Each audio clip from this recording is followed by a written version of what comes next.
Hello, Dretex. The day after you made this video, I had to take my wife to the hospital because she had a pain. Okay, a pain that just came out of nowhere. She didn't want the pain. It was in her lower abdomen on the side and radiating to the back. And so, you know, when someone's in pain, excruciating pain, you take them to the hospital because Advil doesn't do the trick, or maybe I should say ibuprofen doesn't do the trick, right? You need to stop the pain, right? So we go to the hospital, and you know, we've been there dozens of times now, maybe, because she just got the short straw in life, okay? And we're in there, and the triage nurse kind of, well, she did in fact, she guessed what the problem was. They asked my wife what her pain was on a scale of 1 to 10.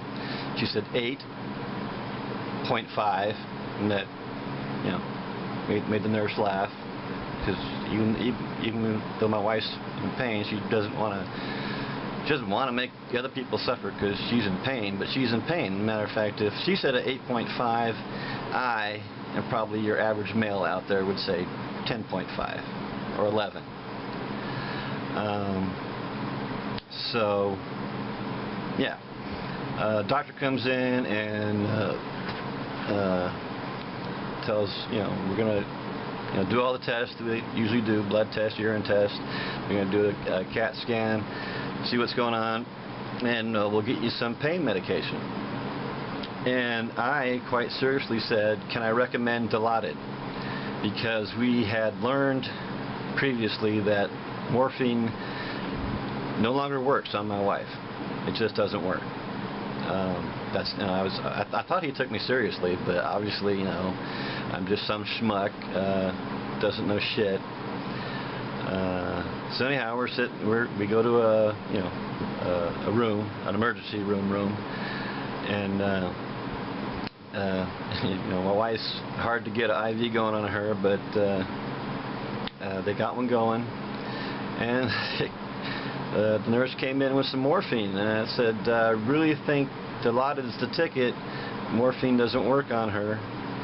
And you know, I'm always, you know, my wife usually wants me to do the talking, because she had a stroke when she was 19, and then she had a cardiac arrest, and she's just all fucked up. And then the nurse said, I need to hear it from her, what the deal is with the morphine. I said, you know, okay, I'm sorry. And my wife said that, well, see, I already said it doesn't work, I think, and she didn't say that. She said it makes her nauseous, which it does, but I don't know, she'd already heard me say it doesn't work, so I don't think she actually said it doesn't work, but whatever. They should have this in their records. She's had Dilaudid before because the morphine didn't work. This got to be in their documentation somewhere, but apparently they have to do morphine first. So they give her the morphine. It's not working. The pain's increasing. Okay, she came in with an 8.5. So I mean, she's weeping now. She's crying. She called. Called the nurse in at least 3 times saying this is not working. Can we get something better, some Dilaudid? And I think on the 4th time, a different nurse showed up, and my wife's just over here crying. So I just kind of like pointed at her and said, do something. You know, I was kind of, you know, I picked on the wrong person. I was being a little gruff with this new person. But yeah, she looked at my wife and said, yeah, we need to do something, right? So she comes back with the Dilaudid and notices that the IV's gotten all screwed up. So she did a new IV, and she was very aggressive. She knew she was a hard case, but she had to do an IV right in here, and quite painful. And the nurse stuck it in there, and my wife kind of flinched, and the nurse says, "Don't move," and she just, just kept shoving that thing in there. So anyhow, I mean, she went through like an hour. She had to wait an hour of 8.5 plus pain to get the pain reduced. Okay, this is not going out for a freaking bike ride on a holiday. You're going to use that example as suffering? Really, give me a freaking break. Am I whining here? I mean, you're saying you were addicted to whining. I mean, whining, oh, my wife's sick. That's whining. Alright? My wife was in pain. I'm complaining about life because there's pain, involuntary pain. There's suffering that's being imposed. It's not you going out for a damn bike ride. Anyhow, maybe I'll play some of this. I can still remember leaving my house. Yeah, whatever. On my bike with... Yeah, your bike on a holiday, real suffering. Yeah, your holiday bike ride is suffering and stress. That's what you imposed it on yourself. God.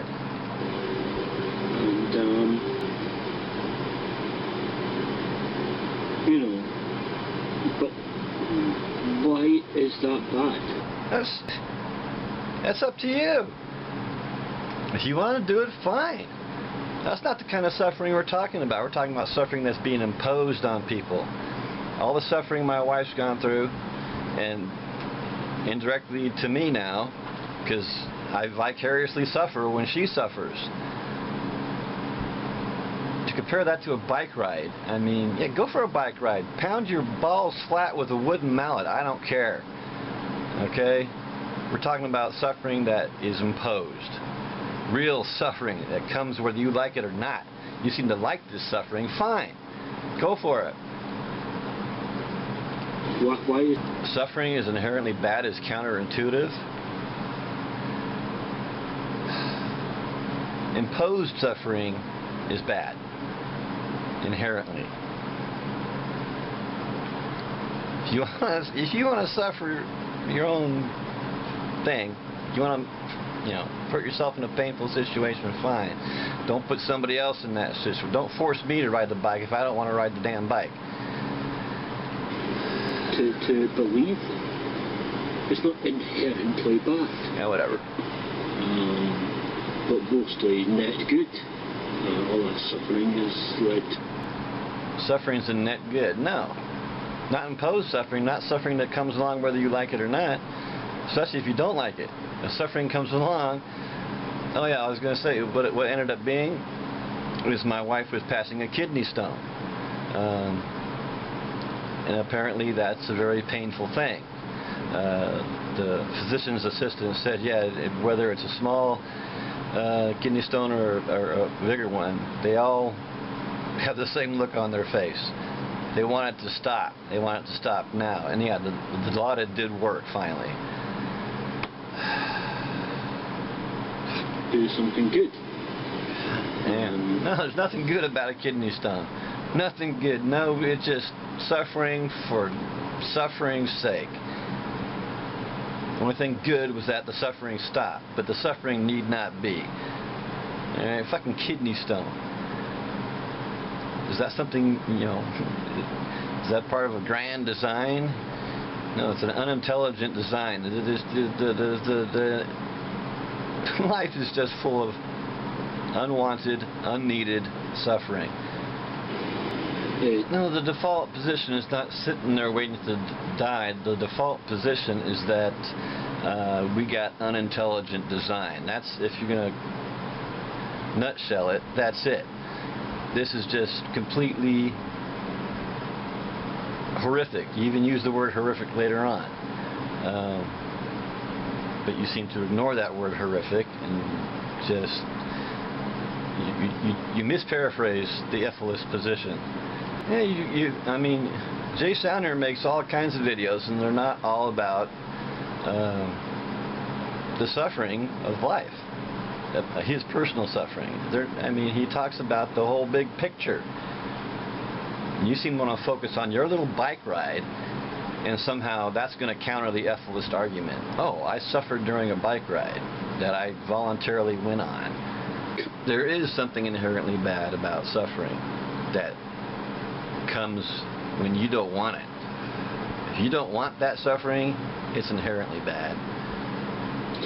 Now you keep saying that sentience is too precious to exist. No, sentience is too precious to have suffering imposed on it. See, that's why you claim you're being ignored, but I don't think you have been ignored. It's that you are misparaphrasing the argument. You're changing the argument and then saying we're idiots for making the argument you're stating, which is not our argument. Always coming back again and again and again and again and again and again and again and again and again. You know? That sentience should be stopped because sentience is too precious to exist. And you keep saying it, but you're going to say it's that the life is horrific, but you just kind of ignore that.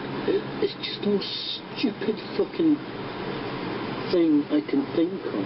It's like, oh, this sentience thing, it's too good for the universe. The universe sucks.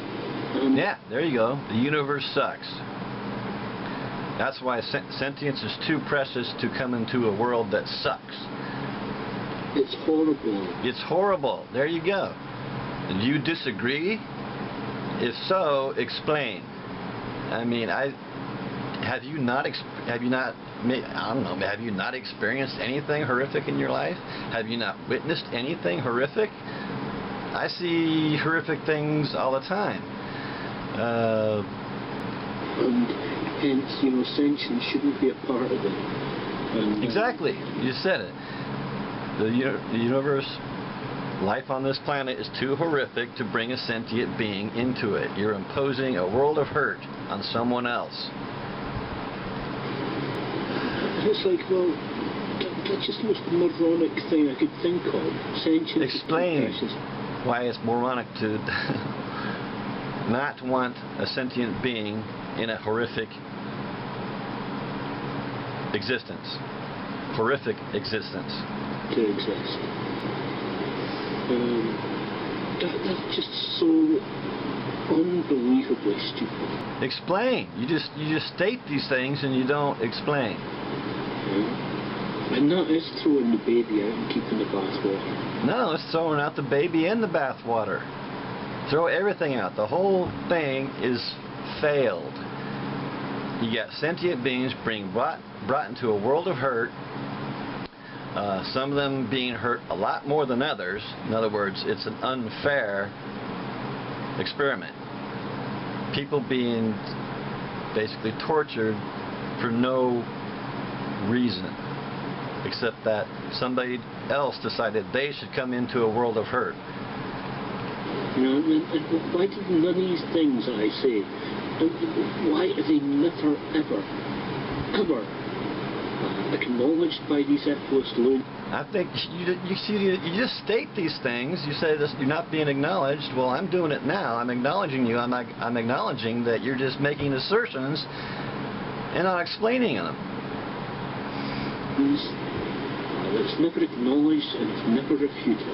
Well, I think I just refuted what you're doing. You're simply making assertions without backing up those assertions. You're just stating them. You need to back them up with something. You just dance around.